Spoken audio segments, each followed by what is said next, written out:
오늘 주일날 말씀 사도행전 17장 10절에서 15절 말씀입니다. 사도행전 17장 10절에서 15절. 밤에 형제들이 곧 바울과 실라를 베레아로 보내니 그들이 이르러 유대인의 회당에 들어가니라.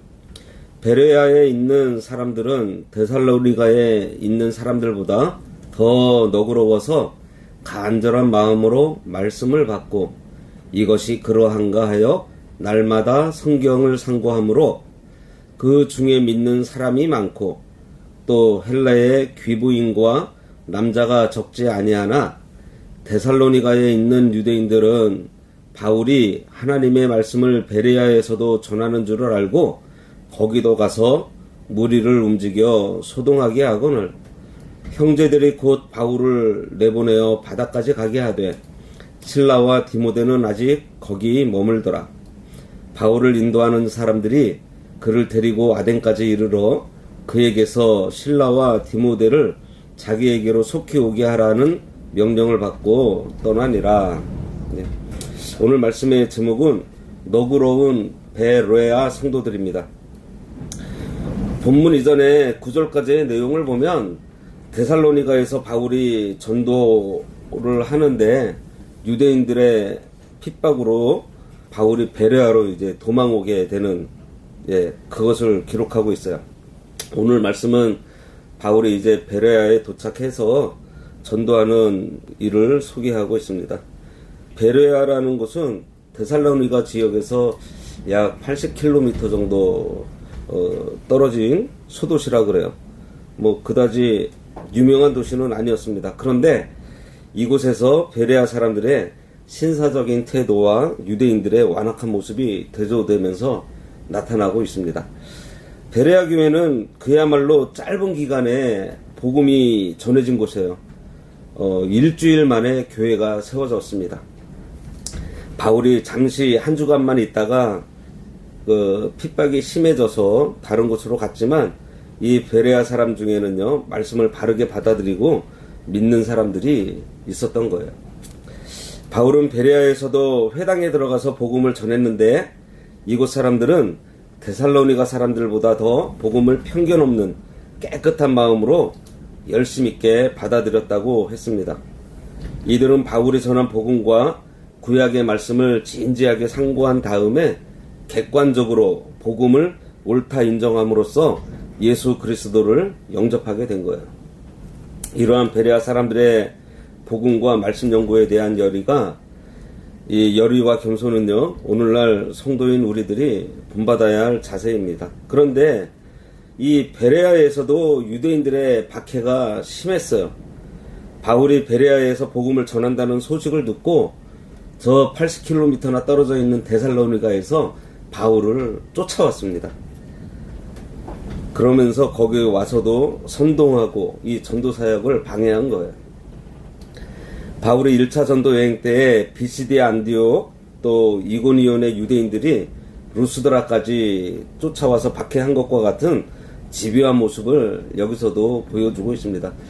이는 하나님의 말씀에 무지한 이들이 복음에 대한 핍박과 박해가 하나님에 대한 그 종교적인 이 열심인 양 착각하고 있는 데에서 그 원인이 있어요. 무슨 말인가 하면은 이 유대인들이요 하나님을 위한 일이라고 생각하고서 이 일을 하고 있다는 거예요. 바울을 박해하는 것이 하나님을 위한 일로 여기고 박해하고 있다는 사실입니다. 그러니 바른 진리 지식을 우리가 소유하고 있다는 것이 굉장히 중요한 거예요. 이런 유대인들의 완악한 태도는 복음에 대한 오해와 영적 무지가 얼마나 하나님 앞에 큰 죄악을 저지르게 되는지 잘 보여주고 있습니다. 이 유대인들의 거듭된 박해는요 오히려 복음을 신속하게 더 많은 지방으로 전하게 되는 원인이 되기도 했습니다. 이것도 복음 전파를 위한 성령의 역사예요. 데살로니가에서 그들이 박해가 없었으면은 바울이 베레아에 안 갔을 수도 있어요. 왜냐하면 바울은 좀 유명한 도시, 사람이 많은 도시들을 중심으로 이동을 했기 때문에 베레아 같은 작은 도시는 안 갔을 수도 있습니다. 그런데 거기에 갔고, 또 거기에서 박해가 있으니까 어디로 가요? 또 저 아덴으로 가고, 그 박해를 피해서 다닌 곳에 복음이 전해지게 된 것입니다. 바울을 보면 참 담대했던 것 같아요. 왜냐하면 데살로니가에서 유대인들의 핍박을 받고서 베레아에 왔는데, 거기서도 여전히 어디로 가요? 유대인의 회당부터 복음을 전했다는 거예요.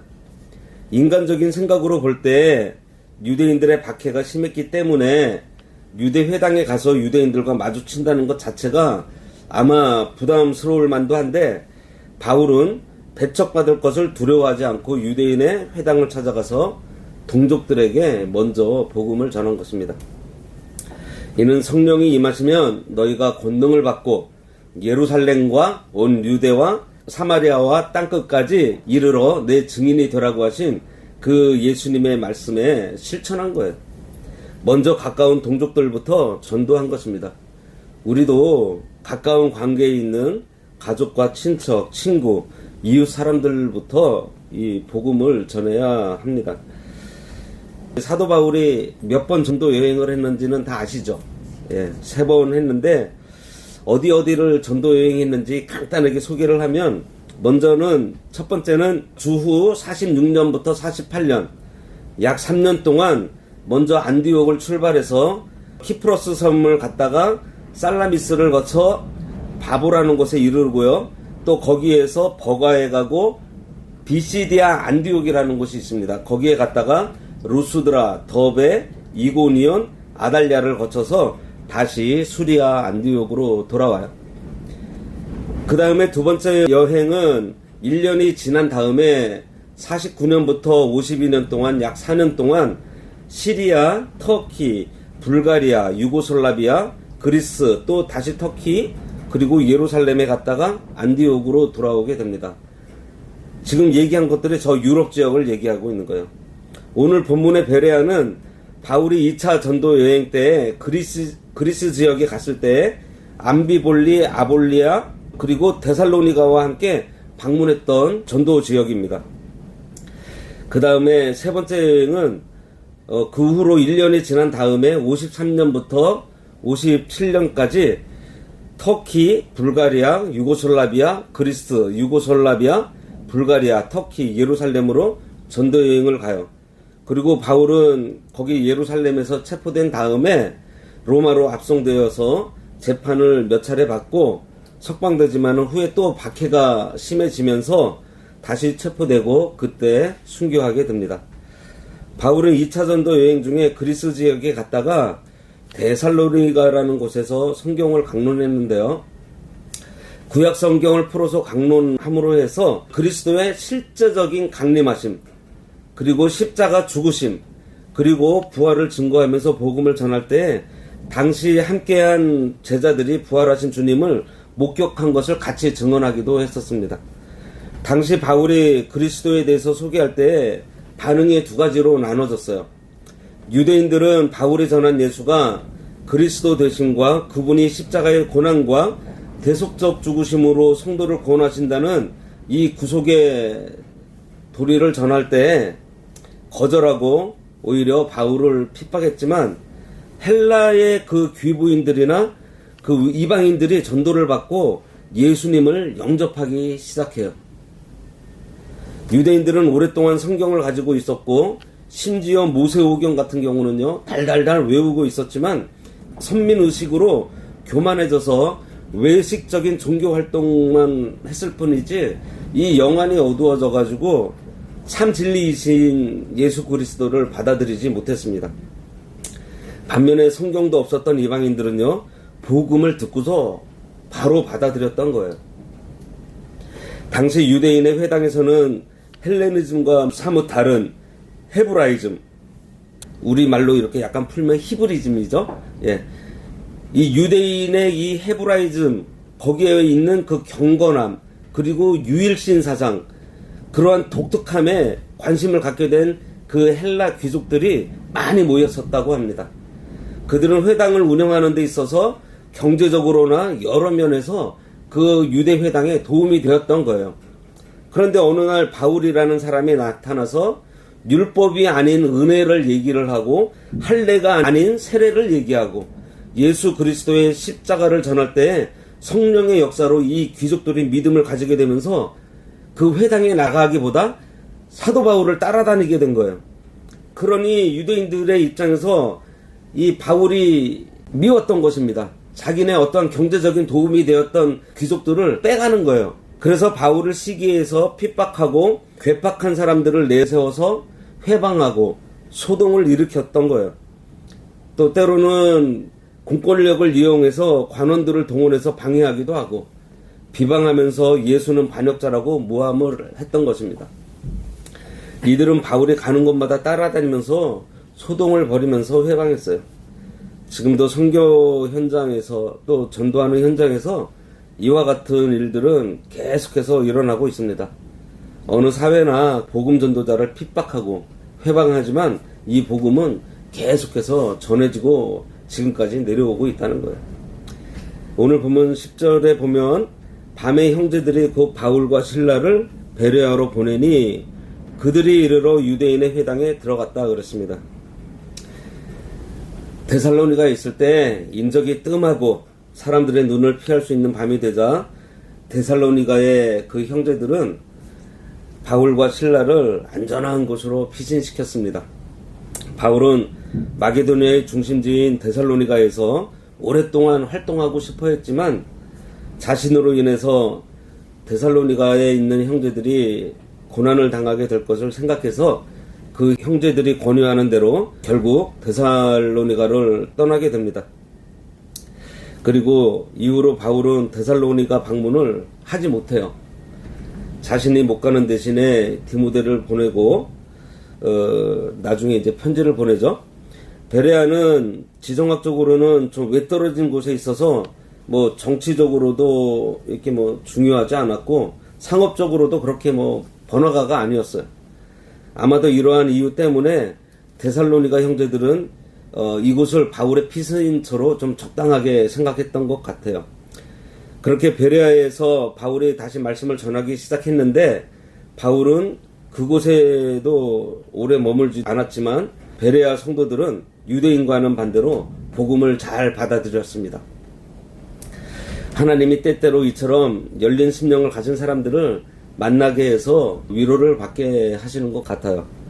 그러면 오늘 본문을 통해서 베레아 성도들이 어떤 마음으로 복음을 받았는지 한번 살펴보고 우리도 말씀을 어떠한 마음으로 받아야 하는지 살펴보도록 하겠습니다. 11절에 베레아에 있는 사람들은 데살로니가에 있는 사람들보다 더 너그러워서 간절한 마음으로 말씀을 받고 이것이 그러한가 하여 날마다 성경을 상고함으로.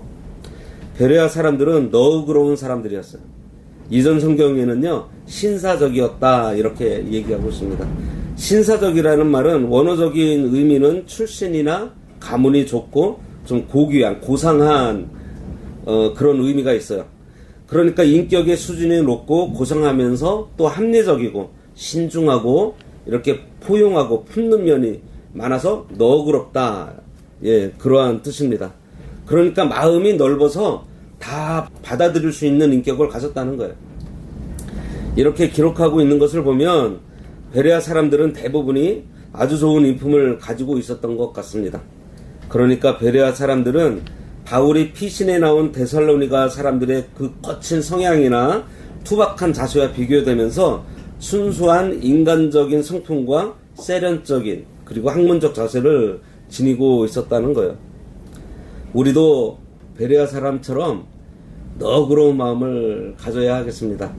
메마른 마음이 아닌 긍휼하는 마음, 용서하는 마음, 무엇이든지 다 받아들일 수 있는 넓은 마음, 특별히 하나님의 은혜를 향한 그 열린 마음을 가져야 할 것입니다. 이렇게 너그러운 마음을 가지게 되면요 하나님의 말씀을 간절한 마음으로 받게 돼요.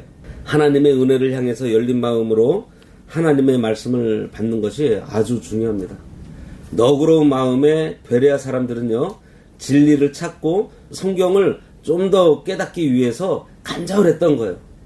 시편 119편 131절에 내가 주의 계명을 사모함으로 입을 열고 헐떡였나이다 라고 다윗의 이 간절함이 잘 나타나는 시가 있어요. 너그러운 마음의 성도는요, 목마른 사심이 간절히 시냇물을 찾아다니듯이 말씀을 사모해서 말씀을 꿀송이같이 달게 받게 되는 것입니다. 건강한 사람이 밥맛이 달고 병든 사람은 밥맛이 쓰다고 했어요. 성도가 성경의 단맛을 느끼려면 이 너그러운 마음을 가져야 합니다. 이 영이 건강해야 돼요. 간절하고 갈급함이 있다는 것은요, 자신의 부족함을 알고 하나님의 능력을 귀하게 여겨서 하나님을 향한 그 열린 마음으로 그 하나님의 은혜를 받으려고 하는 자세를 얘기하고 있는 거예요. 우리도 베레아 사람들처럼 하나님의 은혜를 간절히 사모하는 너그러운 마음으로 하나님의 말씀을 받는 것이 중요합니다. 하나님은 사모하는 영혼을 만족하게 해주시고 줄인 영혼을 채워주신다고 했어요. 어디 있어요? 시편 107편 9절에 그가 사모하는 영혼에게 만족을 주시며 줄인 영혼에게 좋은 것으로 채워주시미로다, 이렇게 말씀하셨습니다. 하나님은 베레아 사람들처럼 은혜를 간절히 사모하는 자에게 은혜를 주세요. 시편 34편 10절에는요, 젊은 사자는 궁핍하여 줄일지라도 여호와를 찾는 자는 모든 좋은 것에 부족함이 없다, 이렇게 말씀하고요. 잠언 8장 17절에는 나를 사랑하는 자들이 나의 사랑을 입으며 나를 간절히 찾는 자가 나를 만날 것이다, 이렇게 했습니다. 또 이사야 55장 1절 이하에서 보면 너희는 여호와를 만날 만한 때에 찾으라, 이렇게 했어요. 또 예레미야 29장 13절에서는요, 너희가 전심으로 나를 찾고 찾으면 나를 만나리라, 이렇게 말씀하셨습니다. 우리도 베레아 성도들처럼 너그러운 마음을 소유함으로 해서 간절하게 진리를 사모해서 말씀을 깨닫고 하나님의 은혜 가운데 거하는 신앙생활을 해야 하겠습니다. 다윗처럼 말씀을 사모해서 입을 열고 헐떡거리는 우리가 되어야 하겠어요. 건강한 사람이 끼니 때가 되면 식욕을 느끼고 시장기를 느끼는 것처럼 심령이 건강한 사람이 하나님의 말씀을 그리워하고 귀하게 여기고 사랑하게 되는 거예요. 우리도 너그러워서 예배자리에 나올 때마다 간절한 마음으로 말씀을 받을 준비를 하고 와야 할 것입니다. 우리가 말씀을 들을 때 걸러서 듣고 받아들이는 경우가 있어요. 말씀을 받을 때 걸러 받지 말고 있는 그대로 받아야 합니다. 데살로니가전서 2장 13절에 우리에게 받은 바 말씀을 받을 때 사람의 말로 받지 아니하고 하나님의 말씀으로 받았다 그랬어요. 그리고 말씀을 받을 때 용서해 주시는 말씀, 소망과 위로의 말씀만 받으려고 하지 말고요, 책망과 교훈과 회개의 말씀도 달게 받아야 합니다. 많은 성도들이 은혜 받았다고 얘기할 때 얘기를 들어보면 자기 마음에 드는 말씀이라든지 자기와 공감대가 형성되는 말씀이든지 자기 속을 뻥 뚫어주는 말씀을 듣고 은혜 받았다고들 하는데 그것은 자기 만족일 뿐입니다. 물론 모든 것이 하나님의 은혜이기 때문에 하나님께서 위로하시고 화평한 마음을 주시는 은혜이지만 참 은혜는요, 권면의 말씀과 책망하시는 말씀을 통해서 죄의 자리에 있는 자신의 상태를 발견하고 회개함으로 하나님께 나아가 용서받음으로 해서 기쁨과 감사가 넘쳐나는 상태, 바로 이렇게 해서 회복되는 것이 은혜 받는 거예요.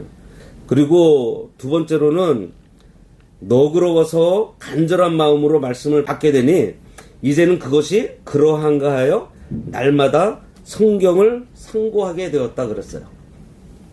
베레아 성도들이 성경을 억지로 읽은 것이 아니고요, 말씀을 듣고 배운 뒤에는요, 그냥 잊어버리지 않고 집에 돌아가서는 그 말씀이 그러한가 해서 다시금 읽어보고 상고해보고 되새김질을 했다는 것입니다. 그리고 베레아 사람들은 이 좀 약간 철학적인 성향을 지니고 있어서 성경 말씀에 관해서도 좀 회의적인 방법으로 탐구하려는 자세를 가지고 있었어요. 그러나 이는 부정을 위한 것이라기보다도 정확하고 참된 진리를 찾아 나가려는 검증 방법입니다. 따라서 이러한 자세는 진지하게 하나님께로 나아가려는 지성적인 자세라고 이해할 수가 있어요. 물론 누구나 성경을 객관적으로 고찰한다고 해서 다 믿음에 이르는 것은 아닙니다. 왜냐하면 믿음은 어디까지나 하나님께서 당신의 주권적인 뜻에 따라 주고자 하시는 자에게 주시는 선물이기 때문이에요. 그러나 성경은 또한 하나님의 영감에 의해 기록된 책이기 때문에 살아 운동력이 있어 읽는 자의 심령과 골수를 쪼개는 역사가 일어나게 되는 것도 사실이에요. 왜냐하면 이 믿음이라는 것이 믿습니다, 반드시 그렇게 될 줄 믿습니다 하는 것이 믿음이 아니에요. 베레아 사람들은요, 하나님의 말씀을 듣고 와, 정말 예수님께서 내 죄를 지시고 십자가에서 죽으셨다가 부활하셨어? 그게 이 성경에 있다는 거야? 그게 어디 있어? 저 옛날에 몇천 년 전에 저 구약 성경에 이게 기록이 되어 있었어? 어디 한번 볼까? 이러면서 이 말씀을 찾으면서 상고했다는 거예요. 지난주에 우리가 신명기서를 들으면서 신명기 5장에 십계명을 기록하고 그 해설을 12장부터 했다고 전해드렸는데요. 그 사이에 6장에서 11장까지 해서 하나님을 사랑하는 말씀으로 가득 채우고서는 결국 율법을 지키는 것이 하나님을 사랑하는 것이라고 전해드렸는데요. 바로 이거예요. 이러한 말씀을 들었을 때 그런가? 그럼 5장부터 읽고 정말 12장부터 십계명을 해설을 하고 있네? 그러면은 6장부터 11장까지 정말 하나님을 사랑하는 말씀으로 채워져 있나? 하고 살펴봤다는 거예요. 우리 믿음은 하나님의 사랑을 깨닫고 그 하나님과 사랑을 나누는 관계가 믿음인 거예요. 사랑하는 사람이 있으면 어떻게 하고 싶으세요? 그냥 떨어져 있으면 어때요? 보고 싶고, 또 같이 있고 싶고, 얘기하고 싶고, 그리고 그 마음을 막 알고 싶어요. 안 그러세요? 하나님 사랑하세요? 아니, 하나님께서 나를 사랑하고 계신 거 느끼세요? 나를 사랑하시는 하나님, 내가 사랑하는 하나님, 그 마음 알고 싶지 않으세요? 알고 싶잖아요. 오늘 내가 성경 3장 읽기로 했으니까 읽어야지, 이게 아니고 사랑하는 마음을 알고 싶어서 성경을 읽는 거예요. 하나님의 마음이 여기 있으니까. 지난주 말씀이 신명기 8장 1에서 10절 말씀인데, 지난주일 말씀을 듣고서 한 번도 지난주 성경 본문 말씀을 한번 읽어보셨나요? 베레아 성도들이 이것을 했다는 거예요. 성도가 성경을 읽고 배우고 그 배운 말씀을 되새김질하면서 부지런히 상고하면 그 말씀이 힘이 되고 분별력을 주고 소망이 되고 인격이 되어서 영적 생명이 자라나게 되는 것입니다. 사도 요한은 하나님의 말씀을 읽는 자가 복이 있다고 했고요. 예수님께서는 성경에서 영생 얻는 줄로 생각하고 성경을 연구한다고 했습니다. 요한복음 5장 39절에 너희가 성경에서 영생을 얻는 줄로 생각하고 성경을 연구하거니와 이 성경이 곧 내게 대하여 증언하는 것이니라. 하박국은요 2장 2절에서 너는 이 묵시를 기록하여 판에 명백히 새기되 달려가면서도 읽을 수 있게 하라고 기록하고 있어요. 예수님께서 광야에서 마귀에게 시험을 받으셨을 때 이 3번의 시험을 모두 이 성경 말씀으로 이기셨다는 것입니다. 성경에는요 귀한 진리, 영적인 양식, 또 힘을 주는 말씀, 소망을 주는 말씀, 지혜와 지식이 가득하게 담겨 있는데 이것들을 들을 때 옳다, 일리가 있다, 진리다, 재미있다 하면서 듣고는 끝내 버리지 말고 의문을 가지고, 의심하라는 것이 아닙니다. 베레아 사람들처럼 이 말씀이 어찌 그러한가 하며 연구하라는 거예요. 디모데전서 6장 3에서 5절은요 바른 교훈을 따르지 않으면 영혼의 병이 든다고 했습니다. 말씀을 상고하는 것은요 그 말씀을 따르려고 상고하는 것이지 머릿속에 지식으로 쌓아두려고 상고하는 것이 아닙니다. 듣고 배운 말씀을 우리 삶에 적용시켜야 돼요. 말씀대로 순종하고 경건에 이르기를 연습하는 것이 신앙생활이에요. 말씀에 대한 지식이 없는 열심을 로마서 10장 2에서 3절에서 바울이 유대인들에게 뭐라 그래요? 내가 증언하노니 그들이 하나님께 열심히 있으나 올바른 지식을 따른 것이 아니니라. 하나님의 의를 모르고 자기 의를 세우려고 힘써 하나님에 의해 복종하지 않는 것이라 그랬어요. 세 번째로 베레아 성도들이 말씀을 상고한 결과가 어떻게 되는가 하니 확신을 가지고 믿는 자들이 많아졌다 그랬습니다. 12절에 보면 그 중에 믿는 사람이 많고 또 헬라의 귀부인과 남자가 적지 아니하나 그랬습니다. 여기 그 중에 믿는 사람은요, 유대인을 말하는 것 같아요. 바울은 베레아로 피신한 다음에도 늘 하던 대로 유대인의 회당으로 갔고요. 거기서 유대인들에게 전도한 결과 그들 중에 믿는 사람이 생겨난 것입니다. 또한 유대인뿐만 아니라 데살로니가에서처럼 적지 않은 헬라인과 기부인들도 복음을 받아들여서 예수를 믿게 된 거예요. 이 헬라 사람과 귀부인들은 일찍이 이 히브리즘에 매료가 되어서 유대교로 개종한 사람들이었을 것입니다. 그러니 그들이 회당에 나갔겠죠.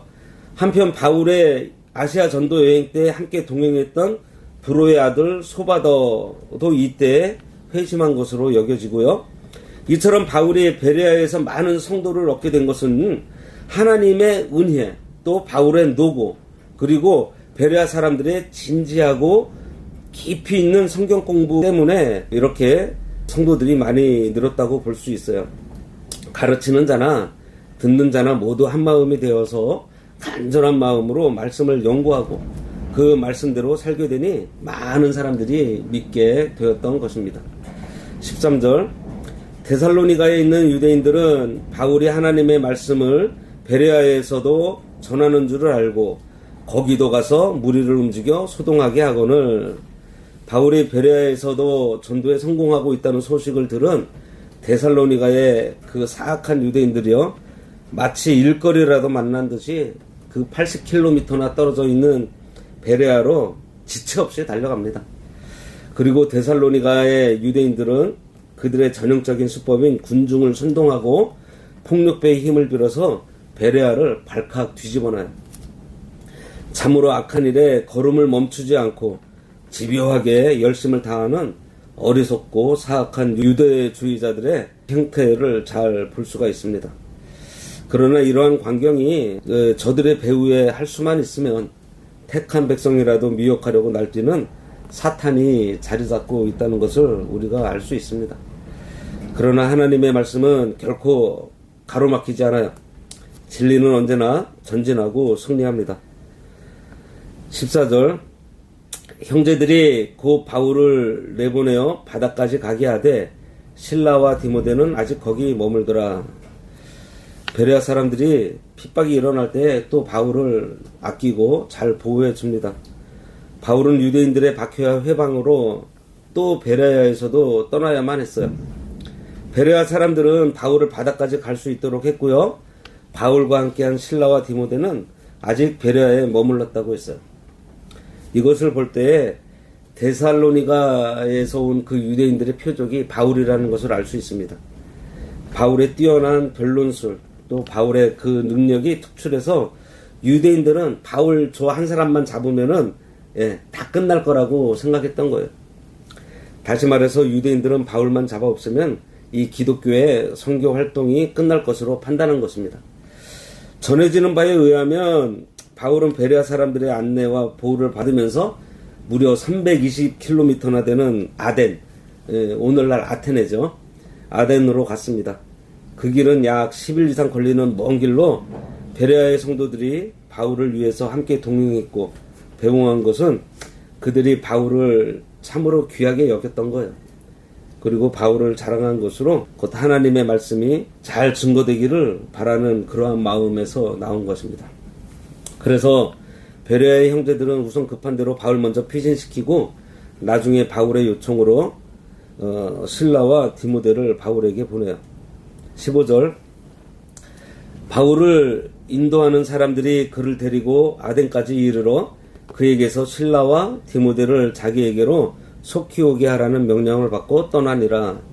마게도니아 지방에서의 위험을 피하게 하기 위해서 베레아 형제들은 저 멀리 떨어진 아덴까지 바울과 동행합니다. 이는 바울의 신변을 진정으로 염려한 그리스도 안에서의 형제를 실천한 거예요. 바울은 아덴에 도착한 다음에 베레아에 남아있는 실라와 디모데를 속히 데려오도록 자기랑 동행했던 사람들에게 요청을 하고 그들이 이제 나중에 바울을 만나는데 사도행전 18장 5절에 보면은 바울이 실라와 디모데를 만난 곳이 아테네가 아니고 고린도에서 만나요. 그리고 데살로니가전서 3장 1절과 2절에 보면은 바울은 아테네에 혼자 남았고 디모데를 거기에서 데살로니가로 보냅니다. 그리고 이러한 막 일련의 구절들은요 서로 막 앞뒤가 좀 안 맞아 보여요. 그런데 이런 사실들을 이렇게 종합해서 막 이렇게 살펴보면 실라와 디모데의 행적이 좀 분명하게 드러나는 것을 알 수 있는데 그때 상황을 이렇게 한번 찾아봤어요. 먼저 베레아에서 이제 형제들의 안내와 보호로 아덴에 도착했죠, 바울이. 그래서 그 사람들한테 실라와 디모데를 빨리 이쪽으로 올 수 있도록 부탁을 합니다. 그래서 실라와 디모데가 곧 아테네에 와요. 그리고 아테네에서 실라와 디모데를 만난 바울은 디모데를 거기서 데살로니가로 보냅니다. 그리고 실라는 또 빌립보로 각각 보내요. 그리고 나서 디모데와 실라를 보낸 다음에 바울은 아테네에서 홀로 고린도로 갔었던 것입니다. 그런 다음에 이후에 실라와 디모데가 마게도냐에서 바울이 있는 고린도로 갔고 거기에서 바울과 상봉했던 거예요. 사도행전 18장 5절에 보면 그 내용이 나옵니다. 아마도 여기서 바울은 디모데의 보고를 듣고 아마 데살로니가는 자신이 다시는 가지 못하지만 데살로니가의 편지를 그때 썼을 것으로 여겨집니다. 오늘 말씀을 통해서 이 베레아 성도들을 봤는데요. 베레아 성도들이 너그러운 마음을 갖고 있었다고 했습니다. 넓은 마음, 스폰지 같은 마음, 그냥 다 흡수할 수 있는 마음. 이게 우리 그리스도인들이 가져야 할 마음 같아요. 근데 여기서 뭐라고 얘기하면은 너그러움으로 해서 그들이 하나님의 말씀을 간절히 사모했다 이렇게 얘기를 하고 있어요. 너그러운 마음을 가지고 있으면 우리가 하나님의 은혜를 간절히 사모하게 되고요. 하나님의 말씀을 또 깊이 상고하면서 그 말씀대로 늘 묵상하며 또 순종하고 그러면 어떻게 돼요? 결국은 우리가 자라나게 되어 있습니다. 하나님의 구원 사업에 우리가 어떠한 쓰임을 받으려고 할 때 예를 들어서 이 갓난애기한테 뭐를 시키면은 자기가 그 일을 하나요? 못하죠.